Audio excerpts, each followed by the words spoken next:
Was about to Welcome to say, Box the right? Base. I'm your host Vic. That's my co-host Josh.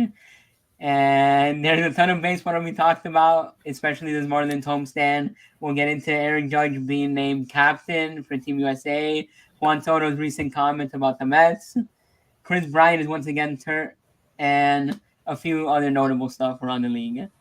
So, how are we feeling today? Well, being said that this is recording as of maybe 15 minutes after the last game of the homestand, not feeling too good. I feel like this Diamondback series is very telling on where we are currently as a team. I think that we're very far from, um, I think it shows where we are versus the top teams in the league. Just because, it felt that there was no, it felt like, other than maybe today's game, it felt like there was not many things that we could have done better. I just felt like we got outplayed. Yeah, I mean, because the homestand started with the National Series, which could have been a sweep, but game one just got away from us. Our bullpen blew that one. And then games two and three were pretty convincing wins. And I mean, that's a team that the Marlins should beat. Like, yeah, they're maybe not one of the top teams, and they're probably more in the bottom half for this season, or maybe mid to bottom half, but they should win. That's a series and a team, and they're better than currently. Even though the Nationals, yeah, they have a few good players like James Wood, who kind of killed us throughout that series, and maybe Nathaniel Lowe, and veteran guys like I said, Nathaniel Lowe and Josh Bell. But honestly, there's not a lot right now for that Nationals team. But when you bring in somebody, and in the second half of this home team, when you bring in somebody like the Diamondbacks, I think it kind of just shows where we're at, because we're not that team. They beat up on us. I wasn't. I mean, I'm an optimistic fan. I wasn't necessarily expecting to get beat up the way we were, but at the same time, I kind of sit back and watch the games and realize we just played a good team. And then we'll get into it towards the end of this Marlins segment, but then we're going into Philly, and that's Yeah, a tough environment. But we can talk about Philly a little later. yeah, I feel like what happened in this Diamondback series, I don't think necessarily that they're this otherworldly team, although I did say, in the previous podcast, in any other division, they compete for first place. I mean, that's cut and dry. However, the way they were playing this series, as you and I discussed last night, it's just, I think it was a combination of them just being better and also us playing them at the wrong time. I mean, players like Josh Naylor are hitting, 350. Pavin Smith is hitting over 350. Uh, you know, they hit 9 home runs in 3 games. So it's just, I think that it's a combination of them being better and also catching them at the wrong time. Yeah, definitely. I will say it, and I think everyone can agree. I mean, someone like Josh Naylor is a run producer. He's a big RBI guy. He's a big home run guy. In Cleveland, and now he comes over to the Diamondbacks. He he did. I mean, really, if you look at this team right now, it's only a few guys that are going well, and it's Corbin Carroll who did damage versus us. It was Josh Naylor and Pavin Smith. No, the Whether top 4 guys in the lineup that are all hitting in the scorebug today, they showed the Diamondbacks lineup, and all 4 guys in the top 4 were hitting over 300. So, Yeah, I mean, it's just guys that have started off the season well, and who knows what kind of season they're gonna have. I mean, at the end of the day, all these things tend to even out as the season goes on. But I think a lot of them showed what they are. I mean, Naylor, we know he's a power threat. He hit a home run in every single game, in all three of them. Someone like Corbin Carroll just hitting balls down the line. I mean, that's what he does, and yeah, stealing he's on he's us. a stud. He's a stud. I mean, I don't know. They were talking about him changing his batting stance, and now he's slugging more. I don't know, man. But whatever he did, it's clearly working because he's hitting for more power too. And to note that Catal Marte is not even playing. So, Yeah, and I mean that is also another one to note. He's not playing, and someone like Gurriel isn't isn't playing well. You Although he know, also hit a home run last night. he hit a home run last night, but that was like his only moment of the series. Other than that, he was pretty much like strikeout or out kind of a player. You know, Suarez, their third baseman, also isn't really playing well. But that is it. I think we saw kind of what this team is in this homestand. I mean, two good wins versus the Nationals in what could have been a sweep, and you give credit to them because they beat up on a tough lefty in that National Series versus Mackenzie Gore, who's been pitching amazing, and then you kind of get a team like the Diamondbacks that just steamrolls them because, I mean, in reality, we're not really a playoff aspiration team. We're just kind of a what will you give us type of team Or versus the Diamondbacks that clearly have aspirations of playoffs and potentially more. right, they're just as of right now, they're just a better team. They're the hotter team, and they caught us at the right time. They came down here, they hit home runs like if it was the home run derby. We'll see when we play them in Arizona later in the year. But you gotta hope that I gotta say that today's game was promising in the sense that we outplayed them. We outplayed them today, and that's plain and simple. You know, we outplayed them, and at the end of the day, we beat ourselves. So you leave this series, although it was a sweep, with the hope that today's game is indicative that they can compete and they could produce runs. I mean, if you look at the score bug for today's game, we out hit them by like 10 hits and we left like 15 runners on base. So, you know, you leave, if there's any positive takeaway from this Diamondback series that was otherwise horrendous, you say, well, they were able to get people on base. Yeah, and that's another thing. I mean, they need to start finding some run production somewhere because I feel like that's a thing that Marlins teams of past have struggled with. But also another thing I want to mention too currently is that at least a team is, I mean, I guess you can say strength of roster is getting better. We had Jesus Sanchez come back. We had Connor Norby make his season debut today. Um, I mean, he's always a little bit of a mystery, but at least you have a consistent rotation spot with him in Edward Cabrera. You never know what kind of version you're gonna get with him, but at least it's. Today was not the good version. I mean, today was a bit of an up and down game, and we can kind of dive into his outing because I don't think his start versus the Nationals, which was his first game back, was all that bad. Oh, It I might thought it have was been good. it might have unraveled a little towards the end, but I mean, he's somebody who you really shouldn't leave out there for a third time through the lineup, not with his kind Yeah. of command or lack of command, I should say. And then today, I mean, he was caught by Rob Brantley, and Rob Brantley, yeah, he had 3 hits and he contributed offensively, but he just he needs to go, man. He cannot control the running game. He I mean, he's just there to catch and be And frank, he he could can't. barely do that. He He could can barely barely do do that. that because he is not a great game caller at this point.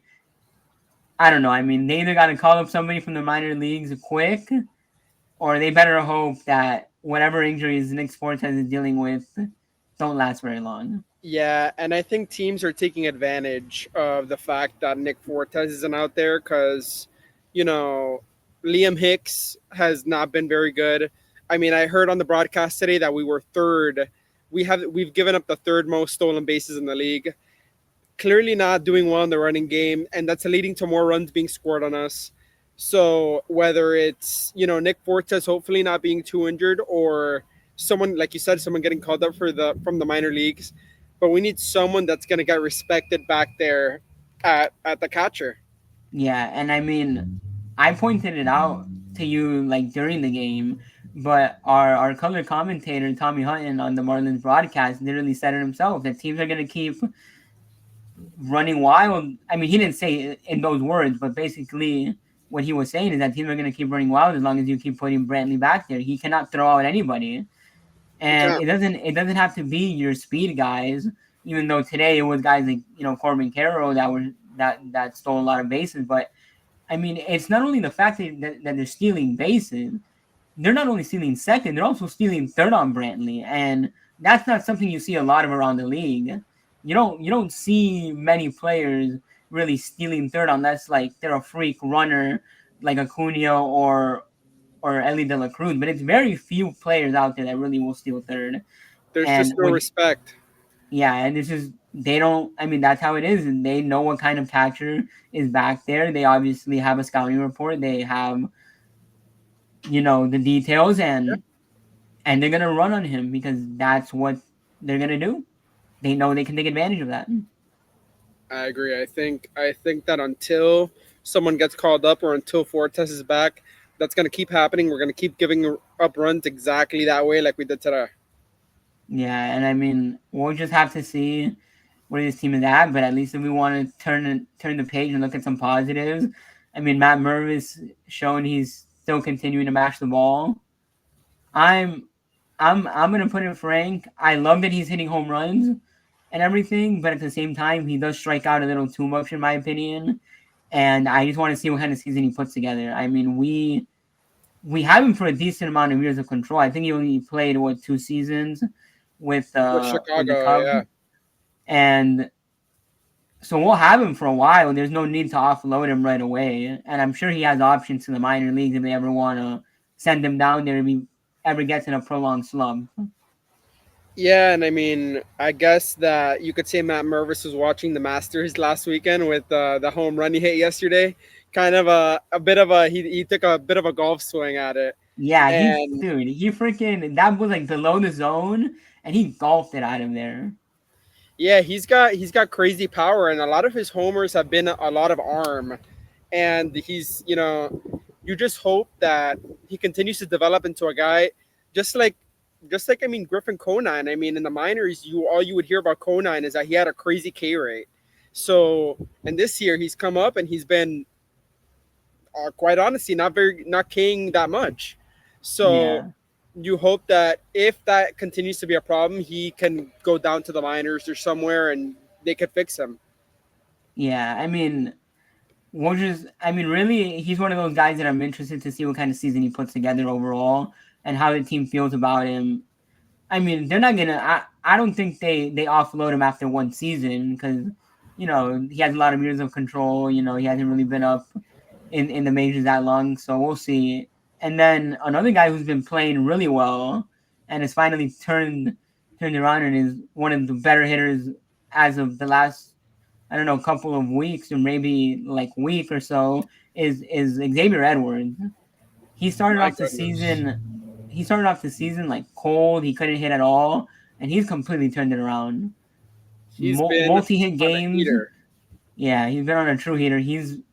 I mean, he has a bunch of multi-hit games in his last few games, and honestly, they need to keep him at that top, at that leadoff spot, which is what they've shown, because he's a table setter, and I mean, I'm just glad to see him turn it around. Yeah, he gets on base and you hope that it with the addition of Norby and Sanchez being back in the lineup, you have people that come behind him that could drive him in. He's got some nice speed and he's hitting the ball. He's well over 300 now on the season on and batting average. And he keeps on hitting, he keeps on getting on base. And it goes back to the topic. We just need people that are going to be driving him in. Yeah, and not just that. I mean, one thing that's really impressive about him is not only that he gets on base, but he really works at bats. Like he forces pitchers to throw a lot. He's able to foul off a lot of pitches, and that's just a good thing, especially I mean, with the way teams operate nowadays, that a lot of these pitchers don't go deep into games. If you have someone like Edwards, who's at the top of your lineup, seeing Working a the lot of count. pitches and working the count, and especially that resulting in him getting on base, it's very big for him and for the team in general to see all of that. Good I results from agree. him. He's been one of the positives, and I also want to say, as I mentioned previously, I think him and Conine have been. I mean, Conine has been way above any of our expectations so far this year. He's playing impressive baseball. He's getting on base. He's way more than what anyone advertised him to be than just like, hey, we're gonna call this guy up and see what happens. He's so far he's proved his worth up here. Yeah, and I don't have the numbers right in front of me, but from what I've seen, his numbers so far, even though it's a very small sample size of a Marlins career, are pretty comparable to what his dad Jeff Conine did with the Marlins. And honestly, That's insane, man. That's if insane. if he could be a somewhat similar hitter, or maybe even better than what his dad was as a Marlin, I would take that honestly, because that'd be a great addition to this team. Well, let's pump the brakes with Jeff Conine with the Jeff Conine comp, but I see where you're getting at, though. I see where you're getting at, I and mean, they've flashed his stats through the same similar amount of games on the broadcast, and they're pretty similar and comparable. maybe he is way more than any of us expected, and hopefully this continues. Hopefully we continue, and if he keeps hitting like this, I don't see why he would keep being sixth or seventh in the lineup like he is right now. Cause, cause I mean, I don't want to like diminish Jeff Conine, but us Marlins fans probably have a bias and think of him higher than he was. But he was just a good above average player, which is what I think Conine can be as well. Right? No, I agree. I'm with you. And then looking on the not so positives, I guess we can talk about some of the players that have been cold. Well, before we get to that, I do want to mention on players that have been hitting well. Someone who I've been really high on ever since he entered our minor league system is Javier Sanoja, who had a stretch there for a moment where he was kind of striking out a lot, not making a lot of contact. He's somebody whose profile is heavy contact. Not only is it heavy contact in terms of like getting base hits, but he's someone who doesn't really swing and miss a lot. Like if you look at his minor league numbers, if you look at his how he's been and ever since he's been called up, he really hasn't been somebody who swings and misses a lot. Puts the ball in And, play. and he puts the ball in play. But he had a stretch there for a little bit where he was striking out more than you would hope, and I think he's turned that around. And he's been getting on base. He's been getting hits. He's another guy similar to Edwards. Maybe he has a little more line to line power than Edwards to put a ball in the gap, but he's someone similar to Edwards that has very good control of the strike zone and works a lot of counts and works a lot of at bats, and I really like that from him. Yeah, I like him. I think he could be a utility guy on this team. He seems to be, maybe, who knows, maybe one day we could use him somewhere as a permanent lineup starter if he continues playing well. But I think he's one of those good utility guys. He gives me that John Birdie type of feel on this team. Definitely, yeah. I mean, today, I mean, he's already played shortstop. If you want to go the more joking route, he already picked for us once in I believe it was the Atlanta blowout game Yeah, that he picked for us. He played first base today for a little bit, even though I thought that was odd because he's not a very tall player. So I mean, he's been that's in the probably not. outfield as well. I mean, and he's primarily what I mean. I think he was signed as a shortstop, but he can play Yeah, the outfield. So and he's also played third for us. So yeah, like you said, he brings versatility and a good bench bat at the moment. Not necessarily, I don't want to relegate him to bench bat, but more like a spot starter. Somebody who fills in yeah. at any position when you need it. And if anything, we can turn it over and talk about guys who are cold or who have cooled off a little bit. I mean, I don't know if you have any name you want to throw out there right now. Yeah, I mean, I think that the guy who was the most cold that thankfully, we're turning the page on is Jonah Bride. Um, Thankfully, he got traded and he's off the team. But if we're gonna mention players that were extremely cold, he has to be mentioned. And the Marlins organization did a quick turnaround on him and sent him packing to Minnesota. Yeah, I mean, just to kind of put in perspective, he played well last year in 71 games, so they kept him around. But he's someone who's 29. He doesn't have any options to the minor leagues. I mean, he's probably going to turn 30 this season at some point. It's not really somebody, and they were quick to get rid of him because his age, no options to the minor leagues, and nowhere to really put him after a slow start. And I mean, there's no future for him on this team. Whether he produces in Minnesota or not, that'll be a different story for Minnesota to worry about now. But it just for what Miami's doing and what they're game planning for their future, not only this season but beyond. There was no spot for him, especially with guys like Sanchez and Norby coming back. So, I mean, great call by them. I'll be honest, I was a little bit surprised because I didn't think they would be that quick to to ship him out. I thought he would have at least lasted until Norby came back. But I mean, kudos to them for making the right move and making it quickly. Yeah, I think that while we're talking about the negatives, I also want to talk about, in this negative, there is a glaring positive, which is something that past regimes haven't done. But I like the accountability that this Marlins front office has. They realized quick, hey, listen, we made a mistake with Bride. He started the season, he was in the starting lineup. He was hitting over these first 15, 16 games, he was hitting like 070, and they said, hey, we got to cut him loose. And they did it quick. So I could appreciate that from the organization.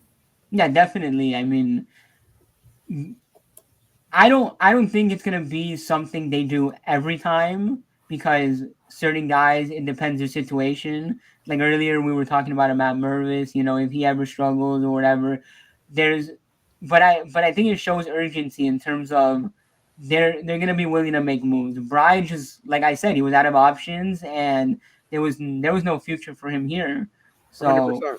they ended up DFAing him. I'm honestly surprised anybody wanted him, to be frank. But I guess Minnesota took him, and he's gone. I mean, if anything, they were probably hoping he would have cleared waivers and everything, and just stash him in the minor leagues to hope he figures something out. Right. But they they moved on from him at the right time because I don't think there was any need to see more of him. Of course not. And now that I mentioned Bride, do you have a guy in particular that you think has been colder than usual or cold in general? I honestly want to point to Otto Lopez because he started off the season really well, and lately he's been super cold. But I don't know. I mean, maybe it's one of those things. Like I like to say that his season is starting to even out because he does get a few hits here and there. It's not like he's completely cold, but he's not just mashing the ball as he was early in the season. I mean, I don't know what they. I'm not trying to write him off his team either. I just don't know how they view Otto Lopez in the long term, but he's somebody who I believe also has a lot of control on him. He plays tremendous defense. So, and that's the one thing. He's been cold and he's had a lot of like he's had a cold stint ever since his hot start to the season, but his defense does not go cold. There's a lot of players that go cold on at the plate and then they let it affect their defense. He has not. He's played tremendous defense. So I mean, when you put him out there at second base, you know you're getting a great defender. His hitting can definitely step up a little bit, but honestly, I'm not too worried just because every now and then he still drops in a hit. I believe he had a hit today too. He So I did. He mean, did. maybe he's not mashing, driving the ball into gaps as much, but as long as he's getting on base and producing, because he's kind of of in the middle of the top of the order. So you kind of hope, Yeah, and he needs to get to it. I mean, he had a good start to the season.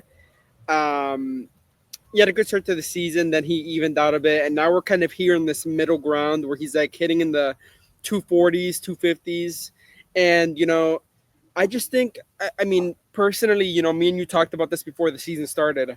I just think that's the kind of player he is, to be honest with you. Maybe he proves me wrong, and maybe he, goes off and he hits above expectations. But I think around this 240, 250 average type of guy, I think that's the type of guy he is. He's slightly above average. And if he's going to be in the middle of the order type of thing, you hope that he wakes up and he starts driving in some runs. yeah. And I mean, for the time being, I would honestly just take it because I mean, this team definitely needs all the help they can get, whether it's offensively and defensively. I wouldn't want to necessarily stash somebody at second base just for the sake of hitting either. And right now, I don't think there's necessarily a reason to want to make a move. It's No. it's it's early in the season, and I mean you kind of play it out with him. And honestly, he's probably somebody who's going to start at second base for the rest of the season, regardless. anyways. Right. And you kind of, I mean, with a lot of these guys, it's kind of like wait and see what kind of season they have and what they do over the course of 162 games. Not all of them are going to play 162 games, but it's just kind of form your true opinions Right. then. And I have one more I think we should talk about, which is Derek Hill. I mean, Derek Hill has been just great defensively. I will say I love his effort, and as I love the effort of most players on this team, I think the players on this team love to play, and I believe that they want to win. So I could definitely appreciate that. But Derek Hill has just not been competitive at the plate. Every time he starts, it's just like the at bats are not competitive, and I think he's another guy that, although great defense, I think that eventually what's going to end up happening is that they're going to look at his spot in the lineup when he does play, and they're going to be like, okay, who is someone that we could put here to produce more offense? Yeah, I mean, right now they just got. Well, Sanchez is probably going to DH more, and I think they've shown that. Yeah, Even though Sanchez he's is not only going to play the outfield. even though in his first game he got a start in center field. Dane Myers was a little banged up after making that great catch in center field, so he hasn't played. But now that he's back and playing, he might start a little more in center field and not really, and that would take away at bats from someone like Hill. But Hill, I think at this point is more of like a spot starter, defense guy, and if he wants to start more, he's probably gonna have to start hitting Right. and prove his worth because really he was meant to be somebody who you could start against lefties He hasn't and been that. and get production. And yeah, like you said, he hasn't been that. He hasn't. I mean, he hasn't been that versus anybody, whether it's a lefty or righty. He just hasn't really hit. I I don't know. I mean, I'm not. I don't think he's somebody who's gonna who has a short leash on them just because he provides versatility in the outfield and he has that defense and everything. But we'll see. I mean, truly, how long he is unproductive until they replace him. But at the same time, I don't really know who else you have to replace him with. I mean, one name that I completely forgot about that they signed in the offseason, who I got reminded because I saw it on Twitter, was they did sign Albert Almora Jr. in the Oh, that's offseason, right. who's in their minor league. I had completely forgotten about him until I saw him on Twitter. I mean, I didn't think Rob Brantley would ever start for us, and I mean, I didn't think Albert And we Almora were would wrong. start, but here we are, and it's a possibility that if Hill doesn't perform, they take a look at Almora. Yeah, and I mean he has MLB. He's been proven to play at the MLB level. Although not fantastic, he may be a better option at the plate than Hill if it comes to that. Yeah, but right now, I think since there's no one really on the hitting side coming off of injuries and anybody that needs to be slotted in there immediately, I think it's gonna be a little bit before they end up really making another move like they did the past couple of days to get guys off this team. Yeah, I agree.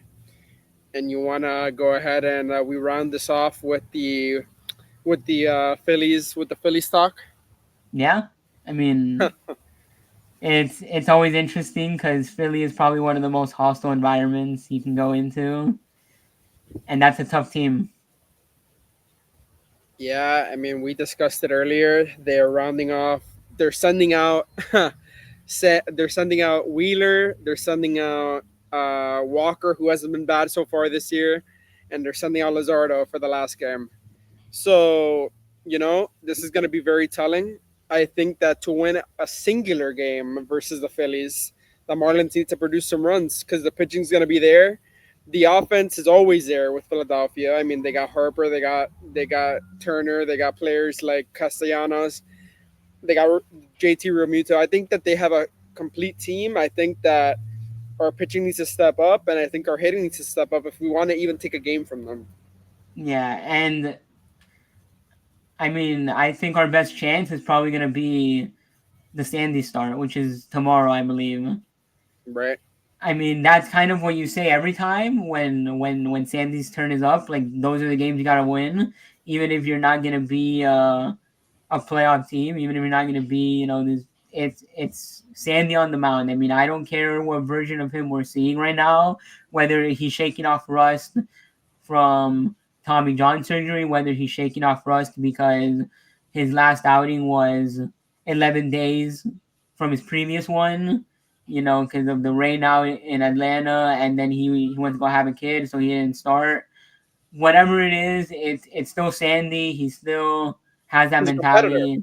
He's a competitor. He expects nothing but the best from himself, and I mean, he loves to be out there and compete. So those are the starts. They usually come around, and you hope that they win. Yeah, I mean we got Sandy, but then we have Quantrill, and then we have Gillespie, which didn't have a good start versus Arizona. So Yeah, you gotta hope that I mean you take one. You gotta hope that you take one. yeah. Honestly, that's what it is, and really, I kind of just also want to see how his team performs overall. Like, they don't necessarily have to be wins if you're in Philadelphia for this young team, even though. That's maybe a little unfair to say for this team because it's a bunch of young guys that want to win, that want to compete. But Right. it's just kind of like, how do you handle being in a hostile environment right now? Walking into Philly. We said something similar when it was in Atlanta, but at least at that point, Atlanta wasn't playing well, and Atlanta wasn't with all their, at full strength. But you're Right. walking into Philly where they're at full strength. They have everybody. The fans are gonna be loud. It's not only they're gonna be loud, but it's the weekend. So It's more gonna be fans are gonna packed. be. It's gonna be more packed than usual, most likely, and any little thing is gonna give the fans in Philadelphia a reason to explode out of their seat, and it's just kind of that. Like, how do you fight in a hostile environment like that? What do you prove of yourself? And that's really all I've wanted to see from this team all season. Just fight. Don't give up. We'll see the fight this weekend. We'll see what happens. And I will want to say this before we end off our topic of Philadelphia. I've genuinely been scared ever since we traded Luzardo away to face him. Because, I mean, when he's at his best, we know what he can be. And he's been phenomenal so far for Philadelphia. I know he was somebody who wanted to be here in Miami. Like, he's from Florida.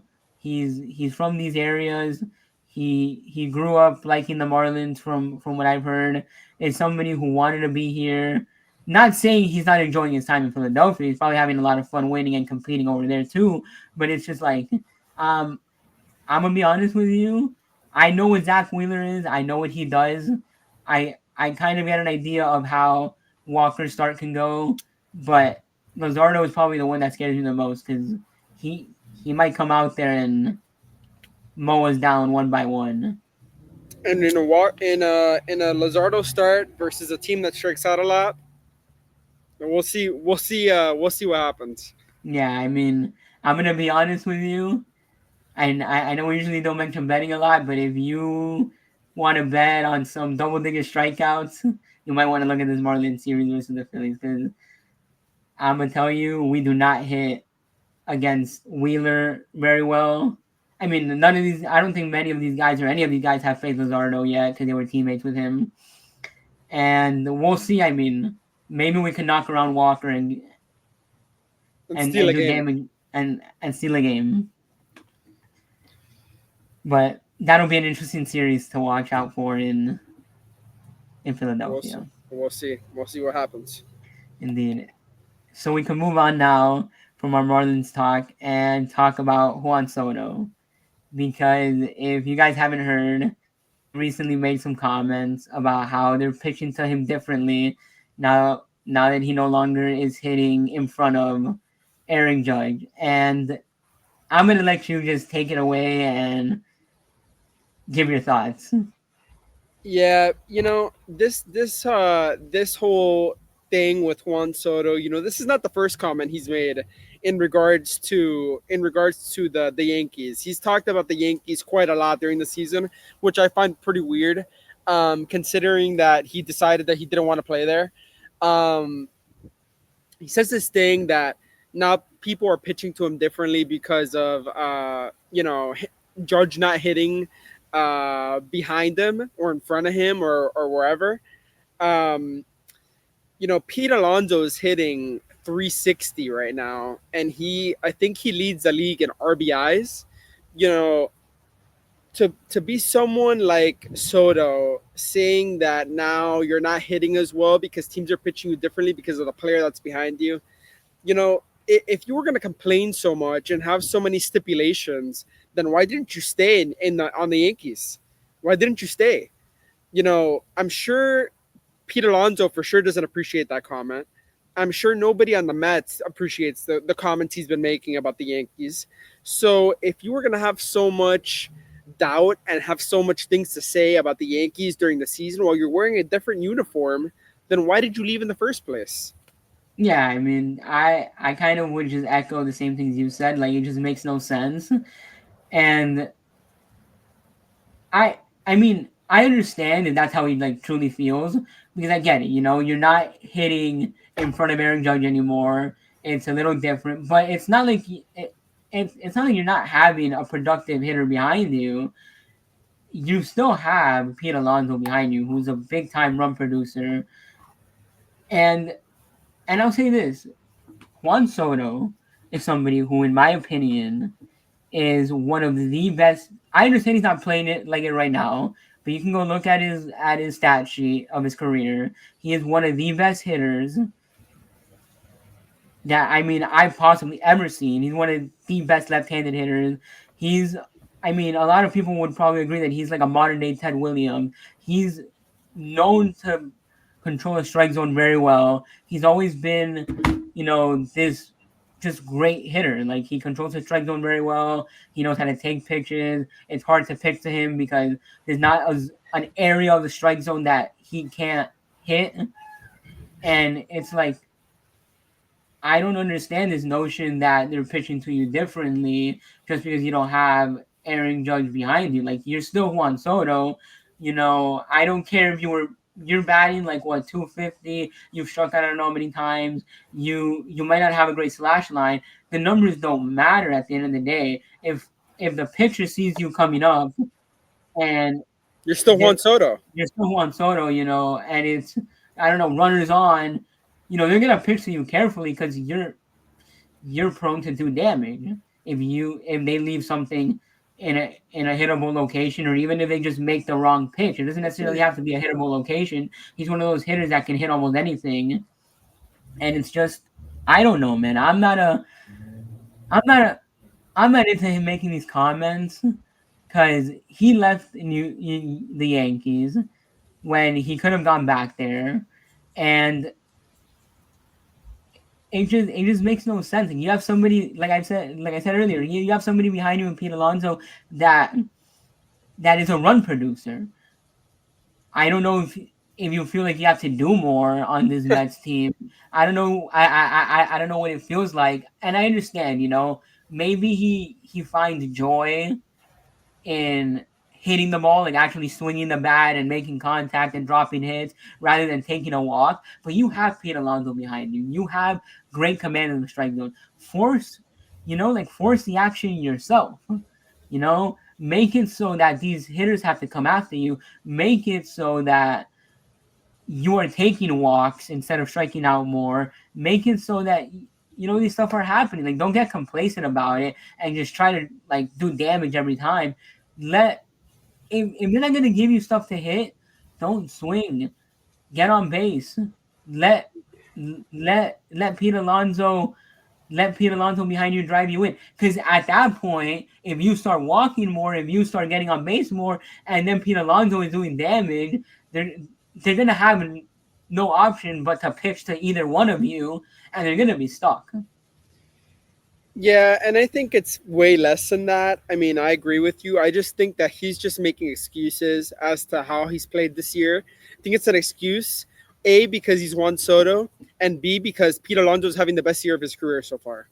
So to me, I think it's not so much, the way that they're pitching to him or that he doesn't like it. I think that he's just playing bad. I think he's underperforming. And I think that he's trying to pick at every other thing that he wants to say, oh, this is why I'm not playing well. But I think it's just as simple as he's not playing well. He's getting outperformed by Pete Alonso, and he's trying to make it of, oh, it's Judge not hitting behind me anymore. Well, if you want a Judge to hit behind you so bad, then you should have signed the contract with the Yankees. Yeah, and I mean, I'm not necessarily like hitting any panic buttons. I just think he should stop making these comments and focus on hitting better overall. But it's at the end of the day Juan Soto, and I mean he's one of those hitters in this league that I'll never hit the panic button when he goes through a tough stretch, No, it's or not through a about, cold stretch. and sorry to cut you off, it's not about hitting the panic button. It has nothing to do with that. He's not going to, Juan Soto is going to be Juan Soto no matter where he is. What he should be hitting the panic button on is that eventually, sooner or later, New York Mets players are not going to enjoy the fact that he's talking about his previous team. That's what is the problem here. Not that he's not playing well. Juan Soto is going to end up playing well regardless eventually. But the fact is, you think players in the locker room give a crap to hear about his opinions on the Yankees? He's not on the Yankees anymore, and he chose to sign with the Mets. And if you want to stay on the Yankees, he should have stayed on the Yankees, and that Yeah, ruins team chemistry. yeah, and just to point out another thing, it's just like he's also not a great defender in the outfield. He's not. So his contract is going to provide its value at the plate. Right. And I don't know if it'll be the case, but I mean, it very well could be that later into this contract he becomes a DH for this team because he's not really a great defender. He's not. But speaking of Aaron Judge and Juan Soto no longer hitting or being on the Yankees and hitting around them, Yeah. he was named the captain for the World Baseball Classic USA team. And honestly, I'm just excited. I mean, throw your thoughts out there.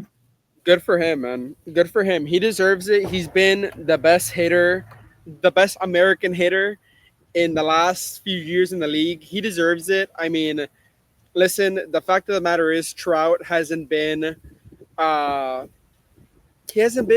what people make him out to be in the last few Well, years. I think with Trout, it's just been the health really, Right. and it's derailed him because anytime Trout has played a full season, it's prime of Mike Trout. Like and numbers might dip a little bit here and there, but it's Mike Trout. Like he's still putting up amazing numbers at the end of the Right.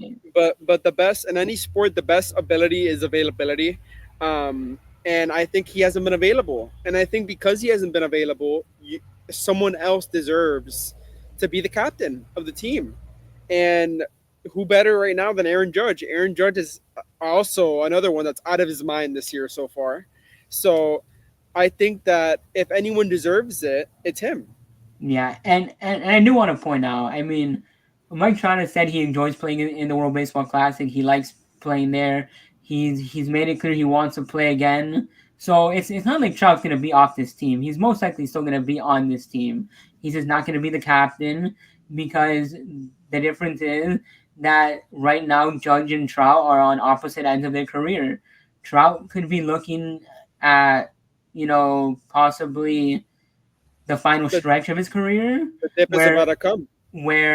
Judge is looking at the prime, and manager Mark DeRosa went with Judge, who could be the captain for years to come, unlike someone Trout. like Trout.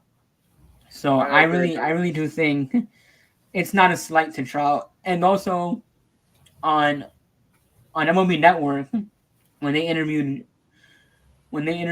Judge about being captain, he Mark DeRosa told him that he reached out to Mike Trout beforehand, and Mike Trout gave him like the blessing, told him like you made the correct choice. So I don't think there's any issue there. I mean, No, Trout's still gonna be on the team. Trout understands what this is about. Everyone understands what this is about, and he's been one of the best hitters. Aaron Judge has been one of the best hitters ever, and I mean, I'm excited to see how he performs at I'm the World hyped, Baseball man. Classic. No, it's gonna be fun. It's gonna be fun stuff. And just quickly here before we move on from this World Baseball Classic topic, if you would throw out some names of who you would like to see on this team, On this team, I mean, you got to bring back Trey Turner. I mean, he had some crazy moments in the last World Baseball Classic, and I think it would be a disservice to not bring him back. You got to bring back Freddie Freeman. Oh no, Freddie Freeman is Canadian. Sorry. Um, huh. Let me think. World Baseball Classic. I mean, our first baseman last year was or not last year. Last time was Pete Alonso. Pete Alonso. I'm And trying to at remember both of them. the trajectory right now, you got to put Pete Alonso back at first base. That's a good one. The only thing that worries me, and we've seen it in the past, is that players who are going into a free agency year tend to skip out because they're more concerned about signing with a team rather than being at the World That's Baseball true. Classic. So we'll have to see how that plays out. Trying to think of other players that I would think of that are. It's just so hard because the MLB is so diverse that a lot of the players that come to mind first when you think of these positions are not American. Yeah, I So, mean, I could throw out some names that I'd love to see. For example, you got to put Bobby Wood Jr. on this oh team. yeah, You yeah, got to put Gunnar Henderson.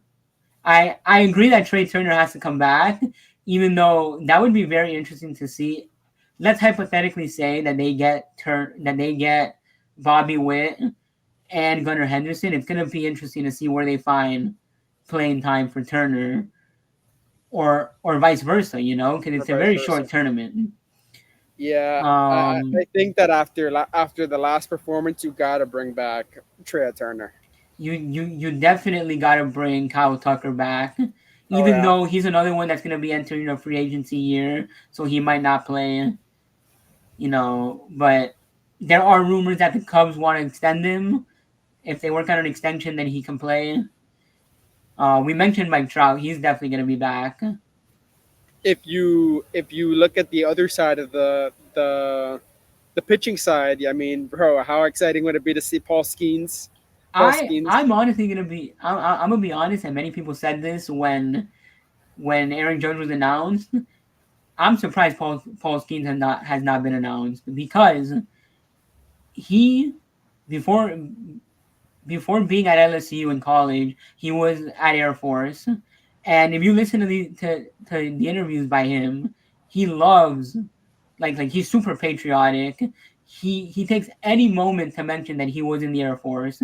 He doesn't use social media, but every time there's like a Veterans Day, Independence Day. That's the only time he gets on social media and says something. So, and not only that, he played at the collegiate level for Team USA. I think it's Yeah, only it's a matter. coming. I think it's only a matter of time before he's announced. And It's if we coming. and if we want to talk pitching, we mentioned him earlier when we said the Philly series, but I think you have to put Zach Wheeler on there because You Zach have to put Wheeler that is Wheeler. proven a big game. Zach Wheeler, his playoff stats I don't have them in front of me, but are historic. I mean, he's got to be on that team. Yeah, And you got to put Zach Wheeler on there. so, I mean, you guys watching at home, I'd love to hear you guys sound off who you'd love to see on Team USA. And then just a final thing to round off this WBC topic. I mean, I'll answer the question because I have it written down in my notes of will this be the best Team USA roster ever? And I'm gonna go ahead and answer yes, just plain and Yeah, simple. I think so. I think so. I think teams. I think as time goes on, and this is for any sport, I think players just end up getting better and better. And I think that the players that are going to be on this Team USA team are going to be out of control. I mean, just think of an outfield with Judge and Trout, and then you have a pitching staff that starts with Skeens, I think it's gonna be crazy. I think they have a chance to win.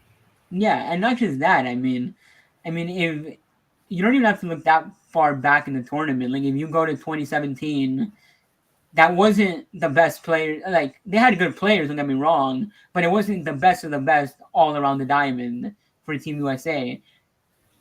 And admittedly, so it wasn't the best of the best all around the diamond for other teams. Right. And Team USA won that World Baseball Classic in 2017.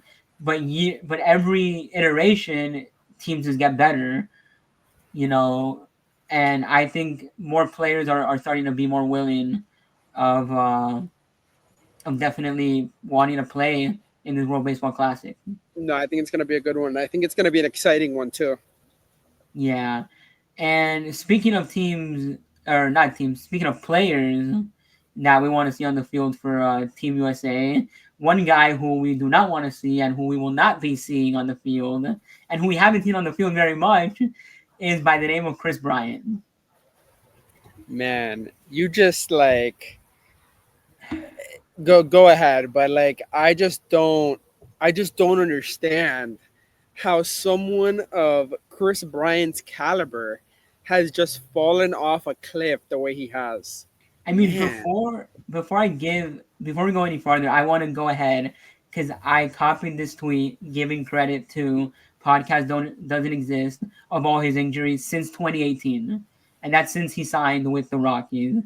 Is his left shoulder twice, his head, his neck, knees 3 times, ankles, elbow. I don't know how to say that word, so I'm gonna skip it over unless you want to take a stab at it. gastro. It's gastrointestinal. Yeah, gastrointestinal. His fingers 3 times, his wrist, his oblique. His wrist was 3 times, by the way. Oblique, hand, hamstring 3 times, his side, his back 5 times, his foot 3 times, SI joint and glute, heel, ribs, and lumbar. I mean, this guy was meant to be a generational talent when he was coming up with the Cubs. Rookie of the Year, former MVP. He even played well when he went to the Giants. It's crazy. It's crazy. I He don't get has it. completely fallen apart on the Rockies, and honestly, I just wanted to highlight this because I mean it makes me laugh a little bit. Not that I want to laugh at like an injured player, but it's just like it's one of those where it's like I feel like it's something out of a movie. Like it's almost like if you're doing a comedic beat, bit. Like how do you No, and it's get sad. It's just injured? sad. I mean, and on top of that, he had comments in the past, not this season, but like previous season, where if he could go back, he would have done more research and not signed with the Rockies. So that makes it even worse. I mean, truly, it just I wanted to bring him up because it just truly like it's sad to see like just the downfall of it all. I Like I think with extensive research, there's probably no former MVP that has fallen off the way that he has. yeah, I mean, and it wasn't like he went from the Cubs and fell off. Like he went to the Giants before getting to the Rockies, and he was good with the Giants. And this is ever since he arrived in Colorado, he's just not been able to stay on the field, and that easily has to go down as one of the worst contracts ever handed out, unfortunately, because he just cannot stay healthy. I believe Yeah. if he was healthy, I don't know if he'd be playing at the same level, but he'd be at least a better player than he's been. Yeah, it's not salvageable. He's been not good at all. Like the Rockies moved him off of third base. He's been designated to play first base and outfield and even DH when he's been on the field. But heck, they don't even have to worry about where they're gonna play him because he really, as you've seen, has not stayed healthy at all. Another thing I want to mention with the Rockies in general, and I'm gonna explain a thing that has upset me, is these team since 2020 has been historically bad, has not finished over, not even close to 500, and they somehow, since 2020, they haven't finished close to 500, and they somehow get 30K fans a night in that stadium. I mean, I'm just baffled. I have nothing to say about that, and I just ask, what is going on in in Denver? Because I know marijuana and weed is legal over there. I don't know if they're just getting high and have nothing better to do, or in general, like, is there nothing better to do than go to a game? Because people, I mean, I put this out on Twitter and people were like, "Oh, it's the weather, it's this, it's that." I I don't know if that's enough when you're Yeah, feeling that bad. yeah, but a lot of people just go to the ball games for environments, and like here in Miami, we live in a city where it's like bumper to bumper, and it takes from where imagine from where I live, it takes over an hour to get to the stadium, and it's like maybe in Colorado the situation is better, and it's easier to get to the stadium, and it's I mean, easier. I'm gonna be honest and throw out my own 2 cents, and I'm gonna say that they just have nothing better to do.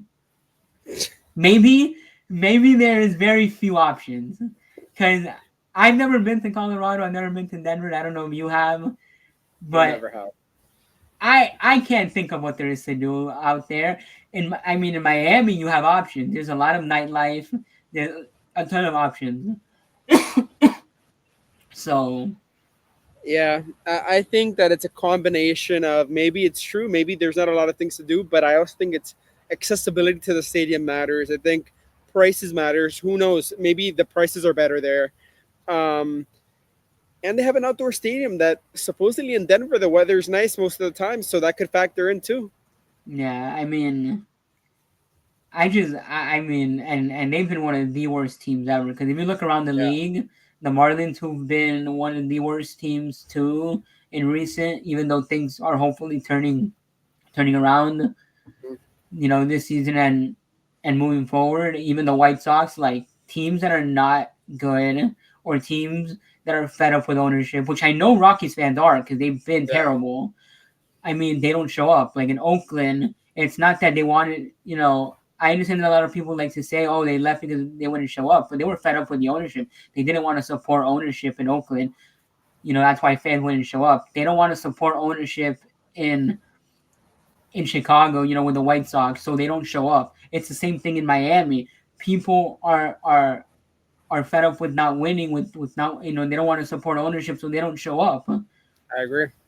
So I mean, I'm just putting it out there. If anyone can chime in and give your 2 cents, what is up with them getting 30K fans a game, and they're one of the worst teams in the league? Yeah. So, and then I think, just to do a quick, like, round off here, and make these last two segments kind of like rapid fire. We can excuse the background Yeah. noise here, but I really wanted to mention Tyler Soderstrom.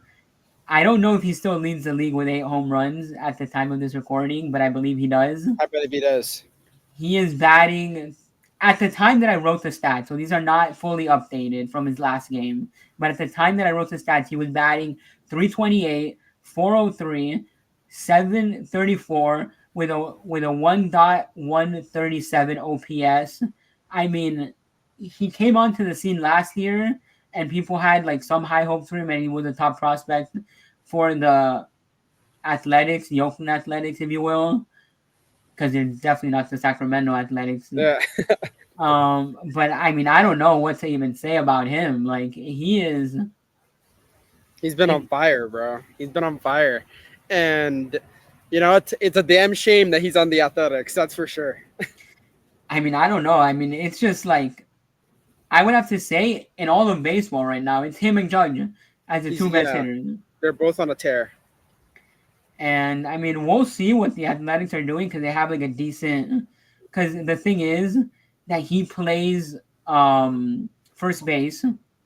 They have Brent Rooker DHing, even though they've been playing him in the outfield lately. And they have Nick Kurtz, who was their first round pick, I believe, last year. Hmm. And he's been mashing in the minor league. So there's a possibility he gets called up, which is why Brent Rooker has been playing in the outfield. So they could probably either play one of them at play Nick at first and DH Soderstrom, or do the opposite. I don't know. And then I mean, I don't really have anything written down on him, but I also wanted to give a shout out to Jacob Wilson from the Athletics, because he's had a tremendous start to the season. And I know last year when he got called up, he kind of injured himself, so he didn't really play a lot after his debut. The Athletics are one of those teams to me that I don't think are going to be fully competitive until they have a real stadium.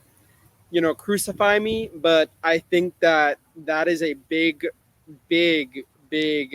obstacle that they have. Just like the Rays too. I think until the Rays and the Athletics both play back in their stadiums, I don't think that there's going to be a chance to compete. Yeah, and honestly, I just kind of I don't know, because like I think it's a good thing when the Athletics are good. Like, it's good for baseball. Like, they're a historic franchise, and I mean, throughout like the '80s they were good. The '80s and '70s they were good. Throughout the 2000s they were good. But it just kind of sucks to me that all of a sudden this team gets ripped out of Oakland for a multitude of reasons. Yeah, But that's just horrible for the fans. And then the ownership finally decides, I'm gonna start spending, and I'm gonna start improving this team, because in my opinion they're gonna get to Vegas or wherever the heck they go for their next actual MLB stadium, and he's probably gonna bring the value up as much as he can and sell it off. Like, I don't see this guy. probably. I don't see John Fisher sticking around with this team. And moving on to the last rapid fire topic here that I have written down, I kind of wanted to talk about the NL Cy Young race, because Very early Cy Young race. very early Cy Young race, but the three guys that I have written down are three, I guess you could say, kind of proven guys, or at least guys that have a lot of hype and potential and are finally showing it. Because if you were to ask anyone before the season started, they would say, who's gonna, you would ask them who's gonna win NL Cy Young. 99% of people would probably say Paul Skeens. All skins, yeah. And honestly, I would have to agree. I wouldn't disagree with that take at all. I mean, but what is very interesting is that you have someone, Hunter Green, who I'm gonna read you both Hunter Green and Paul Skeens stats right now. Hunter Green is currently at 27.2 innings pitched. He has a 31.3 K percentage, and he has a 0.91 ERA. And this is after having a pretty decent season last year. Not even decent. He was great for the Reds last year. Paul Skeens is at 24 innings pitched, 28.0 K percentage with a 2.96 ERA. And the last guy who I'm going to mention here is Yoshinobu Yamamoto, because if he were to continue, who has better stats right now than Paul Skeens, by the way, just less innings. He's at 22 innings, 33.7 K percentage, and a 1.23 ERA, which, by the way, if he were to pull it out of the bag and win the Cy Young Award, he would become the first ever player to win the Sawamura, which is the Japanese Cy Young Award, and the Cy Young Award in the MLB, which would be, I mean, historic and pretty impressive. I don't know if you have Yeah, any notes or thoughts. and I think that what's most impressive and who has the most sustainable possibilities to keep this up would be Yamamoto. And I say that because Yamamoto plays on the Dodgers and Yamamoto has a great offense behind them that, quite frankly, the Reds and the Pirates don't have. Um, I think that he's going to be the one that's most likely to be pitching with comfortable leads and most comfortable. So if you ask me who I think has the most possibility out of these three to sustain it, would probably be Yamamoto. Yeah, and I mean, he has the bigger track record currently, so That as well. Both the other two guys are young as well. yeah, but both of them are former top prospects that have all the hype. And I do want to point out with Hunter Green, by the way, he has the two best pitches by run value in the MLB, his fastball and the slider. Nobody has gotten a hit off of his slider. So I mean, I think it's gonna unless somebody like emerges and unless there's somebody that I'm not mentioning in the NL Cy Young race, then it could be a three horse race up to the end in reality. I agree. I think there's a good chance it's going to be these three guys. As always, you know the hype with Skeens, and certainly Yamamoto's a proven guy. It would be interesting to me to see if Hunter Green continues this crazy pace that he's at right now. I mean, his ERA is definitely not going to stay that low, and I don't know if his strikeout rate will. But I mean, he's a guy who's been there and done, in the past a little bit, and every year I think he gets better. So Let's see what we'll happens. definitely have to see him.